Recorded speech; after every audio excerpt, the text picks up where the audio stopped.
Assalamualaikum Baraya, perkenalkan nama saya Rama Raditya Subakti, kelas 10 NPLB, absen 31. Kalian tahu nggak sih hal-hal seperti GPS? Hal-hal modern lainnya seperti sosial media, asisten, Siri, terus pengendara otomatis yang ada di mobil-mobil.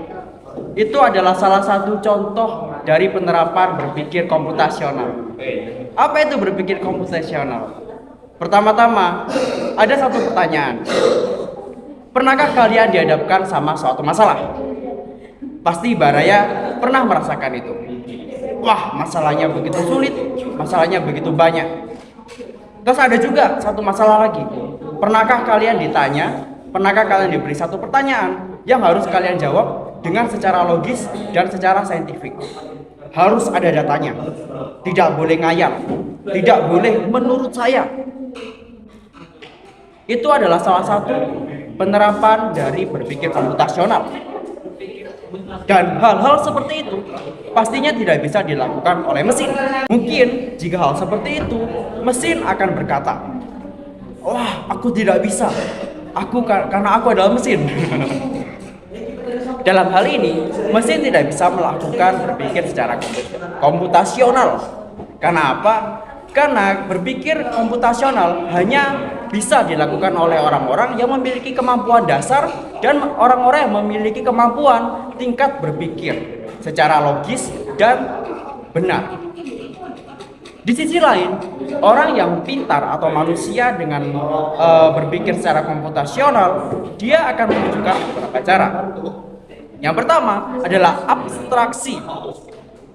Penjelasannya sangatlah simpel, tidak berbelit-belit seperti video-video yang orang jelaskan lain, karena mereka kebanyakan membaca.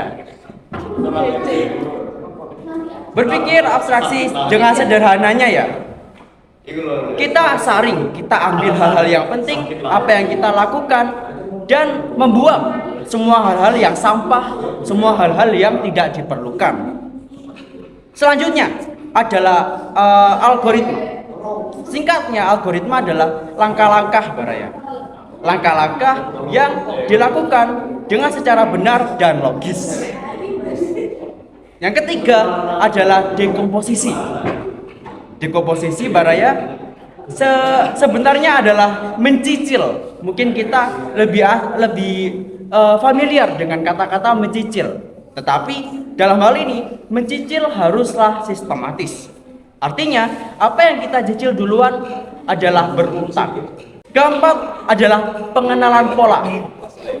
Pengenalan pola atau bisa kita sebut sebagai grouping atau pengelompokan suatu masalah yang sejenis. Ada nih masalah A, masalah B, masalah C. Masalah A terkait dengan numerik, masalah B terkait dengan teks atau literasi, dan masalah C terkait dengan list atau data-data yang ada nomornya. Yang pastinya list A dan list B itu berbeda. Sedangkan list A dan list C mereka memiliki kesamaan yang bisa dikerjakan secara berurutan. Intinya berpikir komputasional berguna sebagai problem solving atau memecahkan masalah. Dan berpikir komputasional bukanlah berpikir layaknya komputer seperti namanya, yaitu berpikir komputasional. Itu salah. Berpikir komputasional adalah berpikir layaknya ilmuwan jenius di bidang komputer. Dengan berpikir komputasional, manusia telah banyak mencapai sesuatu yang besar di dunia ini. Contohnya, seperti Mark Zuckerberg, dia berhasil menciptakan sosial media.